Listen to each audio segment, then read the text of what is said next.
Hello everyone, hope you're all okay. I just wanted to do a short little video for Rob to post on his OCD recovery pages.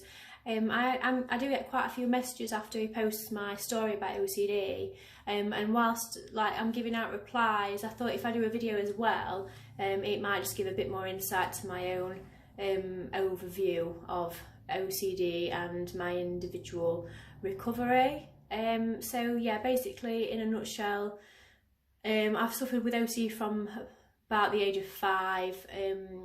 That's when I used to have to start flicking light switches, because otherwise my parents would die and it would be my fault, and I'd also have to wake up in the middle of the night to check that they were still alive. And obviously that was my first memory of OCD, and at such a young age you're not going to know that it's OCD back then. And growing up after that, I did have OCD tendencies, but they weren't to the point where they were bothering me in my life. They weren't really causing me much distress. It was just the way it was at the time. Until I turned about 15, 16 or 17, around that time, and it literally hit me full whack in the face, full on OCD. Wow. I can still remember the date and where I was when I just felt this overwhelming fear, undescribable fear of nothing. Literally, someone would say to me, "What's the matter?" and I couldn't even tell them because I didn't know myself. Yeah, it got quite bad for me at that age because I suffered with about 6-7 themes all at the same time. So obviously when you're doing compulsions to relieve yourself from the anxiety that you're feeling, when you're having to do compulsions for 6 or 7 different themes, it became really overwhelming and exhausting for me. And it did start to ruin my life. Obviously at this point, again, I still didn't know it was OCD. So to me, I'm not going to sugarcoat it, I just felt like I was going insane. I was losing sight of myself. I was losing sight of the plans that I wanted for the future.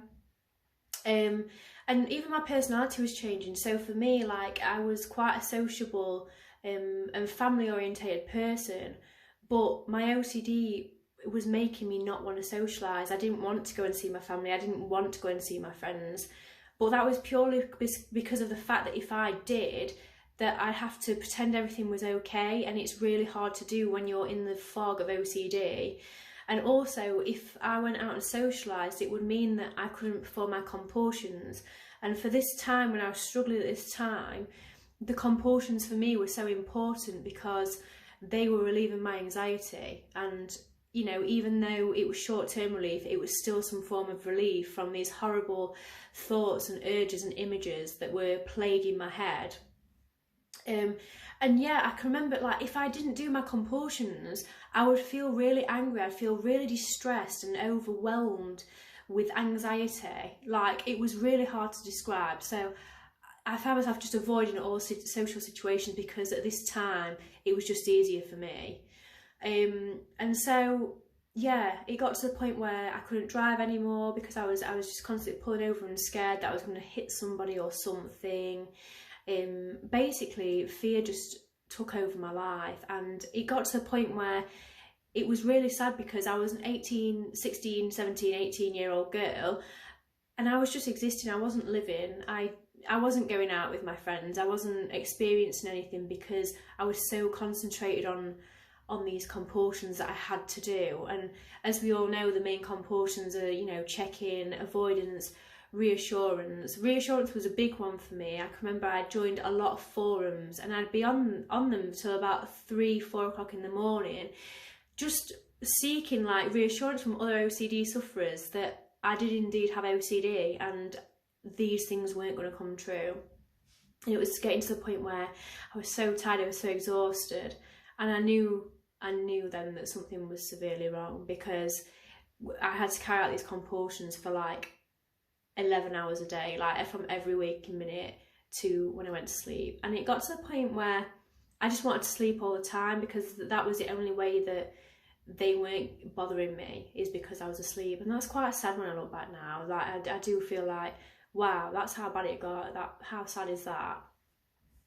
So yeah, the regarding therapists, I've had about 3 different therapists, and the first one was probably the most insightful. But again, I feel like a lot of therapists don't have the knowledge because OCD is so misunderstood. It's not as recognised as maybe some other disorders are.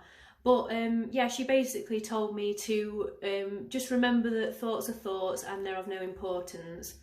But obviously that didn't work for me, because that just became a compulsion again. I was obsessed with compulsions, and every like anxiety that I would feel, I would just tell myself, well, thoughts are thoughts. And until that didn't even become a safety net for me anymore. That no longer worked.